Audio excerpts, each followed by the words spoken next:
घर से यहाँ पधारे हुए सारे अलग अलग कोऑपरेटिव बैंक और क्रेडिट सोसाइटी के प्रतिनिधिगण, एक प्रकार से मैं भी सहकारिता क्षेत्र से जुड़ा हुआ कार्यकर्ता हूं, इसलिए आप सभी का आज के सम्मेलन में मैं स्वागत करता हूं। मित्रों, आजादी का अमृत महोत्सव इस वर्ष देश मना रहा है। स्वाभाविक रूप से कोई भी राष्ट्र जब आजाद होने के बाद 75 साल पूरा करता है तो ढेर सारी उपलब्धियों को प्राप्त करता है और हमारे देश ने कई सारे क्षेत्र में कई बड़ी बड़ी सिद्धियां प्राप्त की। तो अमृत महोत्सव के वर्ष पर उस सिद्धियों पर गौरव तो करना ही है, उसका गुणगान भी गाना है। इसके साथ साथ जिस आजादी का हम अमृत महोत्सव मना रहे हैं, वो आजादी को प्राप्त करने के लिए लाखों लोगों ने एक 90 साल के लंबे संघर्ष में अपने जीवन, अपने परिवार, अपनी पूरे के पूरे समूचे परिवार को बलिदान करने का काम किया है। और इसी के कारण आज 75 साल से हम दुनिया में गर्व के साथ एक आजाद लोकतांत्रिक देश के नाते खड़े हैं। उनको भी याद करना है, उनके जीवन कवन से नई पीढ़ी को देश के लिए जीने की शिक्षा भी देनी है, परंतु साथ साथ देश के प्रधानमंत्री नरेंद्र मोदी जी ने हमारे सामने एक और लक्ष्य रखा है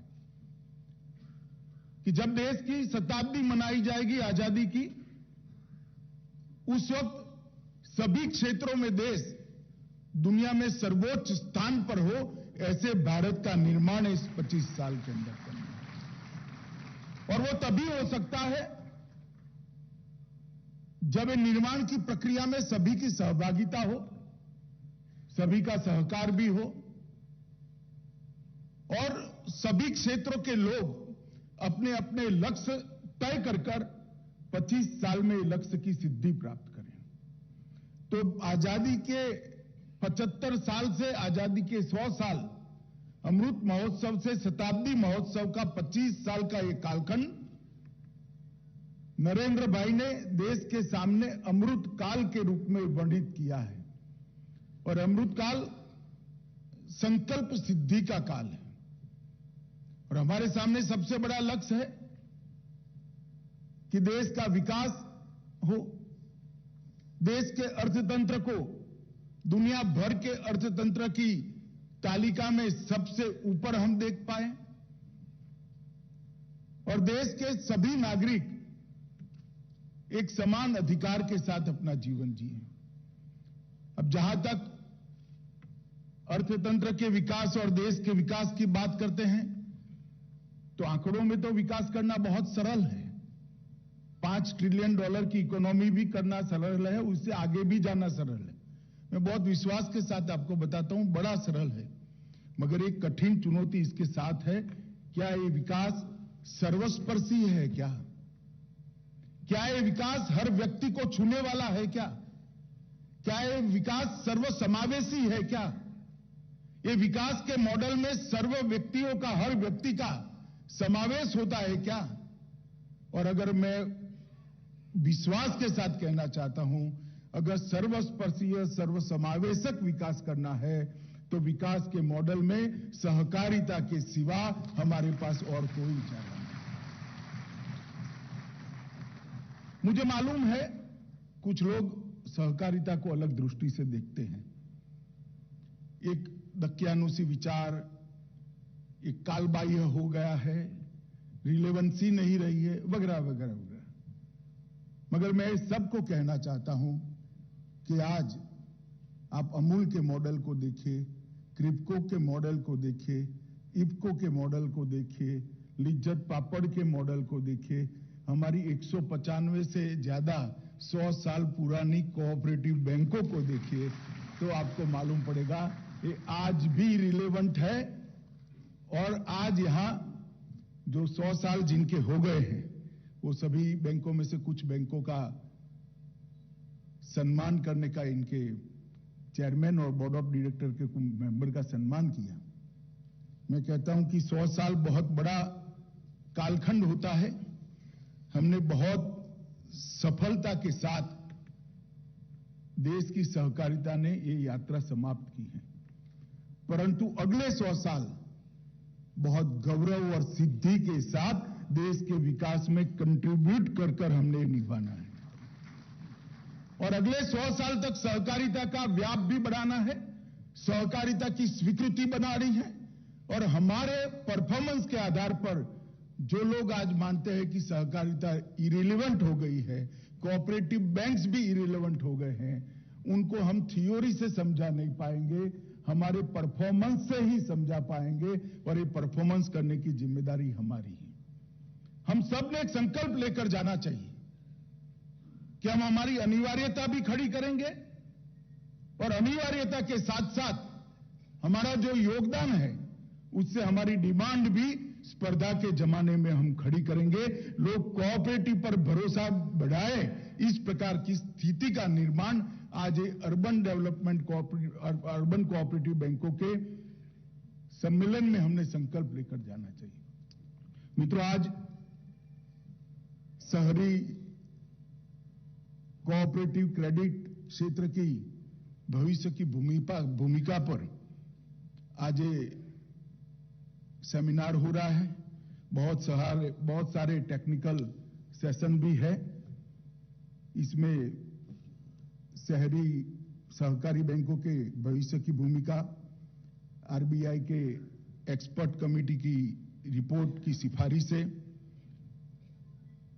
बैंकिंग बीआर एक्ट अमेंडमेंट 2020 पर चर्चा, मल्टी स्टेट कोऑपरेटिव सोसाइटी के बारे में भी चर्चा होगी। मैं चाहूंगा कि ये चर्चा में दोनों पहलू हो, हम आत्मनिरीक्षण भी करें और टैक्सेशन के बारे में भी चर्चा होगी। Scheduled bank, multi state cooperative banks और बड़े अर्बन कोऑपरेटिव बैंक्स, इनकी भूमिका देश के विकास में बहुत बड़ी है। अभी अभी हमने जिनका 100 साल पूरा हुआ है, ये सभी बैंकों में से कुछ बैंकों का यहां पर सम्मान किया। लगभग 197 बैंक देश में ऐसे हैं जो 100 साल पूरे कर चुके हैं। जो मानते हैं कि कोऑपरेटिव बैंक इरेलेवेंट हो गए हैं, उनको मेरा यही कहना है कि 100 साल कोई व्यवस्था टिकती है, इसका मतलब ही ये है कि वो आज भी रिलेवेंट है और आज भी उपयोगी है। अन्यथा काल के थपेड़ों में से 100 साल बाहर निकलना, जैसे मामा ने बताया, हमारा व्याप तो काफी है। लगभग 1534 अर्बन कोऑपरेटिव बैंक से 10,000 से ज्यादा शाखाएं हैं, 54 शेड्यूल्ड बैंक है, 35 मल्टी स्टेट कोऑपरेटिव बैंक है, 580 मल्टी स्टेट कोऑपरेटिव सोसाइटीज हैं, क्रेडिट सोसाइटीज हैं, 22 राज्य संघ है। कई सारा व्याप हमारा है, इसमें कोई दो राय नहीं है, परंतु वो अनइवन है। मैं अनइवन का थोड़ा विस्तृत रूप से विवरण भी करना चाहूंगा। हर टाउन के अंदर एक अच्छी अर्बन कोऑपरेटिव बैंक होना, ये समय की भी जरूरियात है, देश की भी जरूरियात है। और नैपकब ने सिर्फ समस्याओं के लिए सरकार में आवेदन पत्र देने और इसके समाधान के लिए अपना ध्यान नहीं रखना चाहिए। ये तो करना ही चाहिए, आपका मूल उद्देश्य है, क्योंकि कोऑपरेटिव बैंकों को जो तकलीफ पड़ती है, अगर नैपकब इसको नहीं उठाएगा तो कौन उठाएगा? इसका समाधान भी करना चाहिए। परंतु सिमेट्रिक डेवलपमेंट के लिए भी ढंग से काम करना चाहिए। और नैपकब में मैं भी एक जमाने में डायरेक्टर रहा हूं। ताली बज गई हो तो मैं बताऊं, मेरे अनुभव से कहता हूं, डायरेक्टर कॉस्मेटिक सीट पर बैठने के लिए आते हैं, कंट्रीब्यूट नहीं करते हैं। मैंने भी नहीं करा था। हम सब ने जिस कोऑपरेटिव सोसाइटी में हम चला रहे हैं, जो संस्था चला रहे हैं, नैपकप जैसा एक अम्ब्रेला ऑर्गेनाइजेशन चला रहे हैं, हम सबका दायित्व है कि सिमेट्रिक एक्सपांशन कोऑपरेटिव का करना, और सिमेट्रिक एक्सपांशन ही आने वाले समय में हमें स्पर्धा के जमाने में टिका सकता है। मैं बाद में बात करूंगा। अम्ब्रेला ऑर्गेनाइजेशन बना है, वो क्लियरिंग से लेकर बहुत सारी चीजों में आपको बड़े से बड़ी बैंक के सामने खड़ा कर सकता है, अगर हमारा सिमेट्रिक एक्सपांशन है तो। गुजरात में एक प्रयोग हुआ था, छोटे से छोटे गांव का चेक भी हम कोऑपरेटिव बैंकों से क्लियर करते थे। बहुत बड़ी स्ट्रेंथ बढ़ सकती है इससे, और इसके लिए भी सफल जो बैंक है उन्होंने भी आगे आना पड़ेगा। सफल बैंकों ने भी इसमें समय निकालना पड़ेगा। अपने अपने कार्यक्षेत्र और अपनी बैंक की चिंता करेंगे ऐसा नहीं होगा, क्योंकि अर्बन कोऑपरेटिव बैंक निहायत जरूरी है। जैसा मैंने कहा कि सर्वस्पर्शीय सर्वसमावेशी विकास अगर करना है, मैं दावे से कह सकता हूं कि यहां बैठे हुए मेरे अर्बन कोऑपरेटिव बैंक के चेयरमैन और डायरेक्टर, उनकी बैंक समाज के छोटे से छोटे तबके को जिस सरलता से लोन दे सकती है, कोई नहीं दे सकता, केवल और केवल अर्बन स्टेट कोऑपरेटिव। और उस तबके को भी उठाना है, उसको विकास की प्रक्रिया में हिस्सेदार बनाना है, उसको देश के अर्थतंत्र में स्टेक होल्डर बनाना है, और वो कोऑपरेटिव ही कर सकता है। सामान्य व्यक्तियों को रोजमर्रा की छोटी छोटी चीजों के लिए जब लोन चाहिए, बच्चे को पढ़ाना है, कोई छोटी गाड़ी ले लेनी है, 2 बेडरूम का फ्लैट ले लेना है, तो वो आज भी कोऑपरेटिव बैंक के बगैर बहुत दिक्कत आएगी, ऐसा मेरा मानना है। मैंने मित्रों मेरे जीवन में 3 ऐसे बड़े बड़े उद्योगपति देखे हैं।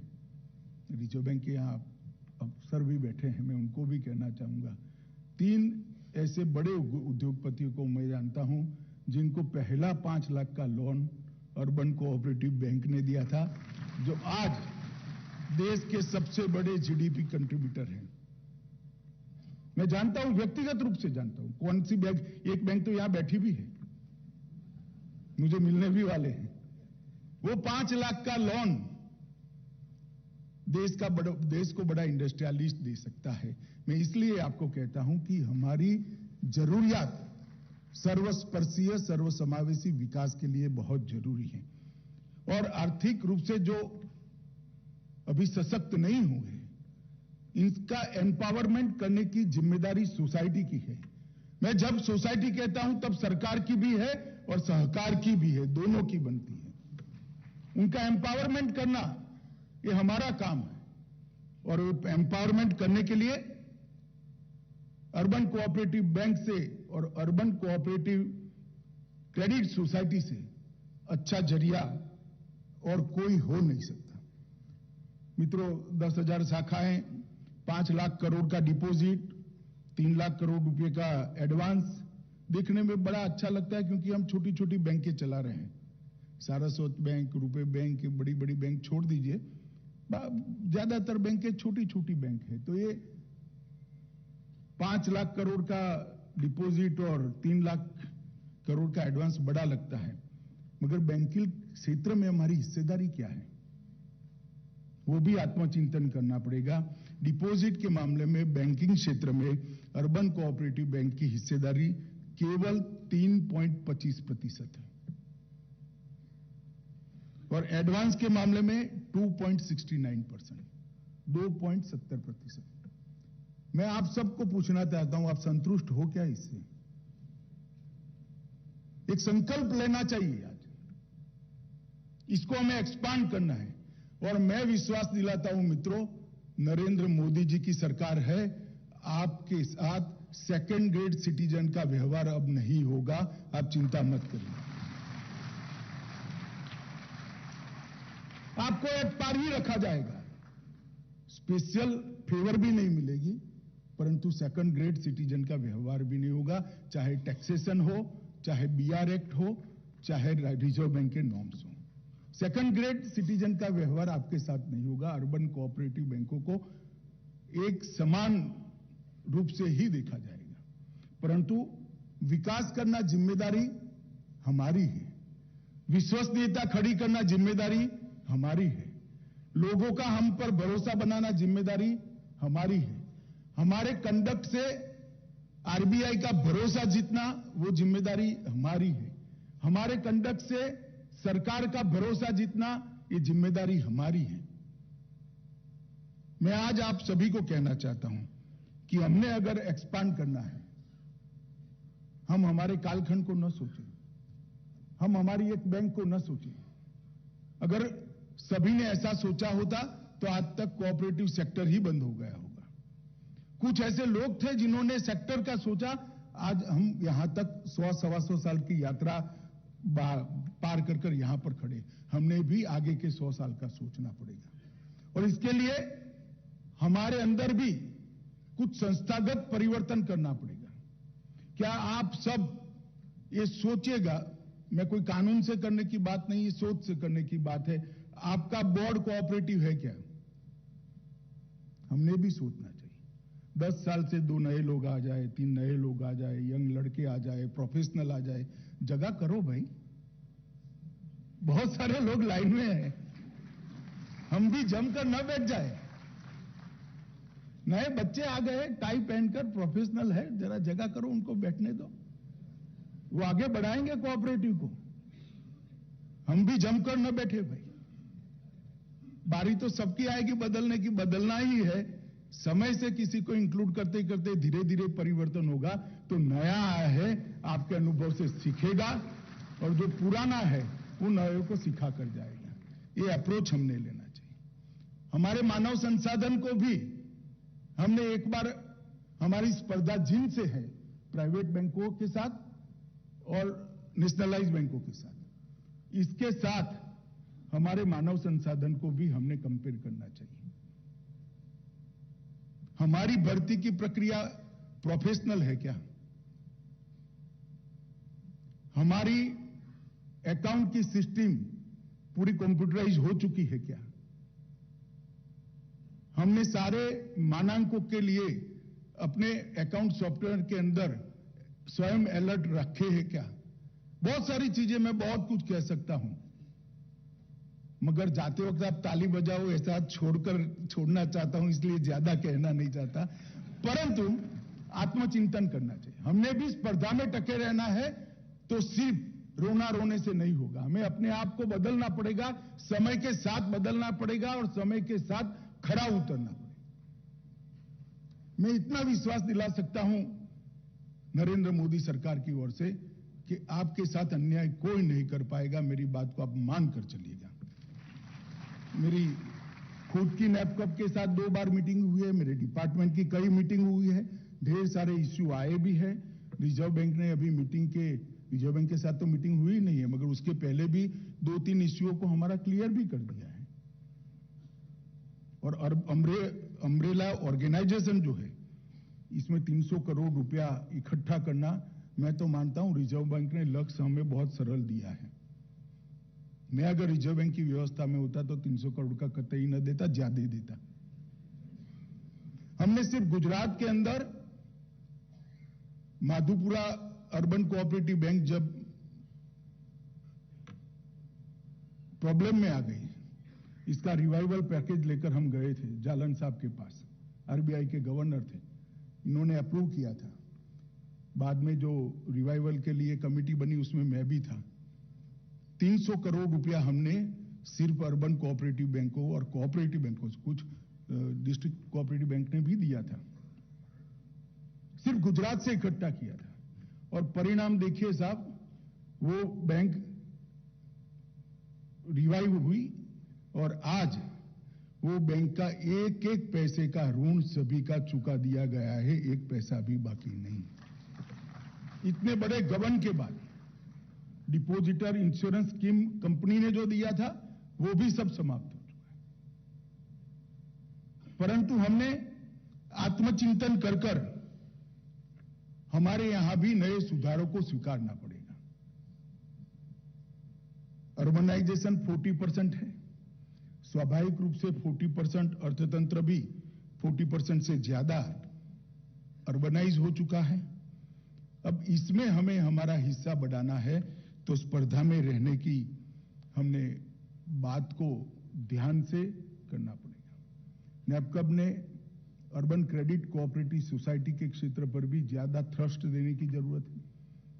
उनके अकाउंटिंग सॉफ्टवेयर, उनके कॉमन बायलॉज, उनके कंडक्ट के कुछ मॉरल तरीके से सर्कुलर कर हम कंडक्ट के कुछ डूज एंड डोंट भेज सकते हैं उनको। इस प्रकार से अर्बन क्रेडिट सोसाइटी भी जो लगभग 1 लाख से ज्यादा है, इस पर भी हमने ध्यान देना पड़ेगा और अर्बन क्रेडिट कोऑपरेटिव सोसाइटी की भी साख बने, विश्वास बने, लोगों का भरोसा बने, इस दिशा में हमने आगे आना पड़ेगा। मित्रों, आज सहकारिता की भावना और संस्कृति दोनों को हमें आगे ले जाना चाहिए। मैं तो मूल सहकारिता का ही आदमी हूं। मैं मानता हूं कि देश के गरीब तबके के विकास के लिए एक क्षेत्र बहुत जरूरी है। तो भावना को तो हम आगे ले जाए, मगर साथ में आधुनिक बैंकिंग पद्धति को भी हम स्वीकार करें। तभी जाकर हम अपने आप को स्पर्धा में टिका पाएंगे। कई सारे लोग गैर बैंकरों द्वारा संचालित बैंक कहते हैं। मैं इनको यही कहता हूं कि संचालक बोर्ड जो भी हो, अगर कोऑपरेटिव बैंक प्रोफेशनल्स को अपने मानव संसाधन बल के अंदर एक निश्चित हिस्सा दे देते हैं तो ये ताना हम पर से हमेशा के लिए टूट जाएगा। मैंने कुछ अभी रिजर्व बैंक ऑफ इंडिया ने जो नया अमेंडमेंट किया उसको ध्यान से देखा है। मेरे भी खुद के भी कुछ मतभेद नैपकब के साथ है कि ये तो नहीं करना चाहिए, आरबीआई ने सही किया है। हालांकि नैपकब वाले स्वीकारते नहीं है, वो आपके पक्ष में बात करते हैं, परंतु मैं मानता हूं वो बात भी आपके पक्ष में नहीं है। अंततोगतः हमारा ही नुकसान होगा अगर हम सुधार को स्वीकारेंगे नहीं तो। ये जरूर है कि शंका की दृष्टि से जो पाबंदियां रखी है नहीं रखनी चाहिए। सहकारी क्षेत्र पर शंका नहीं करनी चाहिए। ज्यादा विजिलेंट रहने की भी जरूरत नहीं है। जब बीआर एक्ट पूरा अप्लाई कर रहे हो तो यू आर वॉच डॉग, आप देखिए उसको। काहे को शंका की दृष्टि से देखना चाहिए। रिस्ट्रिक्शन की जरूरत नहीं है। रिस्ट्रिक्शन को रिलैक्स कर कोऑपरेटिव बैंकों ने अपनी रिलायबिलिटी बढ़ाने की जरूरत है। आरबीआई ने भी रिस्ट्रिक्शन रिलैक्स करने पड़ेंगे और कोऑपरेटिव बैंकों ने भी अपनी विश्वसनीयता बढ़ानी पड़ेगी, तभी जाकर ये होगा। रिक्रूटमेंट में पारदर्शिता पर मैं बोल ही चुका हूं, परंतु इस पर हमें पारदर्शिता और रिक्रूटमेंट में बैंकिंग के जानकार लोगों को जगह देना, ये दोनों पर हमने बहुत आगे तक सोचकर सबने अपनी अपनी बैंक में एक व्यवस्था खड़ी करनी पड़ेगी। सरप्लस मनी, सरप्लस फंड हमारे पास है, इसके मैनेजमेंट के लिए भी एक्सपर्ट रखने चाहिए। मैं एक डिस्ट्रिक्ट कोऑपरेटिव बैंक का चेयरमैन था, मैं मेरा अनुभव शेयर करना चाहता हूं। हमने केवल हमारी डूबी हुई डिस्ट्रिक्ट कोऑपरेटिव बैंक को सरप्लस फंड का मैनेजमेंट कर ही बाल निकाला था। इसके लिए भी हमने प्रोफेशनल लोगों को रखना चाहिए। कॉर्पोरेट गवर्नेंस को बढ़ाना चाहिए। टेक्नोलॉजी के उपयोग को भी अनिवार्य कर देना चाहिए और छोटे बैंकों के लिए संसाधन के लिए अम्ब्रेला ऑर्गेनाइजेशन का उपयोग भी, एक बार अम्ब्रेला ऑर्गेनाइजेशन एस्टैब्लिश हो जाए इसके बाद में करना चाहिए। और एक प्रकार से सेल्फ रेगुलेटिंग ऑर्गेनाइजेशन हम बने। रेगुलेटर अपना काम करेंगे, उनको रोकने की जरूरत नहीं है, मगर रेगुलेटर जब भी आए तब देखने जैसा कुछ न हो, ऐसा सेल्फ रेगुलेटिंग ऑर्गेनाइजेशन हम बन जाते हैं तो मुझे लगता है रेगुलेटर का भी भरोसा जीतने में हम कामयाब होंगे। मित्रों, बहुत सारे मुद्दे हैं, इनके समाधान के लिए सहकारिता मंत्रालय, आप मान कर चलिएगा, आपकी कल्पना से 2 कदम आगे सहकारिता मंत्रालय को आप पाओगे, 1 कदम पीछे नहीं पाओगे। परंतु मैं अभी भी आत्मचिंतन पर ज्यादा थ्रस्ट देना चाहता हूं। मैं तो सहकारिता मंत्रालय बनने के बाद ढेर सारे परिवर्तन हुए हमारे टैक्सेशन में, मैट में, चीनी मिलों के टैक्सेशन के कुछ टेक्निकल इश्यूज थे, असेसमेंट के प्रॉब्लम थे, इसमें भी हुए हैं। क्रेडिट सोसाइटी के और सेविंग सोसाइटियों के जो कैश भरने के इश्यू है वो भी अब लगभग रिजॉल्व होने की कगार पर खड़े हैं। एक हम डेटा बैंक भी पूरी कोऑपरेटिव का बना रहे हैं। कोऑपरेटिव यूनिवर्सिटी, सहकारिता यूनिवर्सिटी की भी स्थापना की भारत सरकार रास्ता प्रशस्त कर रही है। इसके साथ साथ बड़ी सहकारी समितियों में जैम से खरीदी का भी अभी हमें मंजूरी इस देश की कैबिनेट ने दी है। आपको जानकर खुशी होना चाहिए कि सरकारी संस्थाओं के अलावे अगर किसी को जैम से खरीदी का परमिशन मिला है तो सिर्फ कोऑपरेटिव को देने का काम देश के प्रधानमंत्री नरेंद्र मोदी जी ने किया। ये पारदर्शिता के लिए बहुत जरूरी है। अभी रिजर्व बैंक ने 2 रिलैक्सेशन दिए हैं। अर्बन कोऑपरेटिव बैंक के लिए आवास के लिए ऋण की सीमा को दोगुना कर दिया गया है और अर्बन कोऑपरेटिव बैंक के डोर स्टॉप बैंकिंग के लिए भी परमिशन दे दी है। ढेर सारी चीजें हो रही हैं और भी होगी, परंतु मेरा आग्रह है कि हमने भी सब बैंक ने आत्मचिंतन कर स्पर्धा में टिकने के लिए हमारी इंस्टीट्यूशन में हमें क्या करने की जरूरत है, इस पर सोचना चाहिए। और फिर से मैं कहता हूं कि हम अगर चर्निंग नहीं रखेंगे, पानी बहता नहीं होगा तो जरूर उसकी क्वालिटी खराब होगी। अगर पानी बहता होगा तो क्वालिटी कभी नहीं बिगड़ेगी। मेरी बात याद रखना। मेरी सलाह बहुत कठिन है परंतु मानने योग्य है। नए लोगों को मौका देना चाहिए। कोई व्यवस्था कर मौका दीजिए, मगर नए लोगों को मौका देने की जरूरत है। बहुत सारे लोग ऐसे हैं जो काम कर सकते हैं, बहुत सारे लोग ऐसे हैं, पैक्स से लेकर एपेक्स तक और क्रेडिट सोसाइटी से लेकर शेड्यूल्ड कोऑपरेटिव बैंक तक, सब जगह पे अप्रोच की जरूरत है। आप लोगों ने मुझे यहाँ बुलाया, मेरा सम्मान भी किया, आपके साथ बातचीत करने का मौका दिया, इसलिए मैं आपका ऋणी हूं। मैं फिर से एक बार विश्वास दिलाना चाहता हूं कि आपके साथ आगे पर कोई अन्याय न हो, कोई दोयम दर्जे का व्यवहार न हो, इतना हम सुनिश्चित करेंगे। आप भरोसा रख सकते हैं। वंदे मातरम।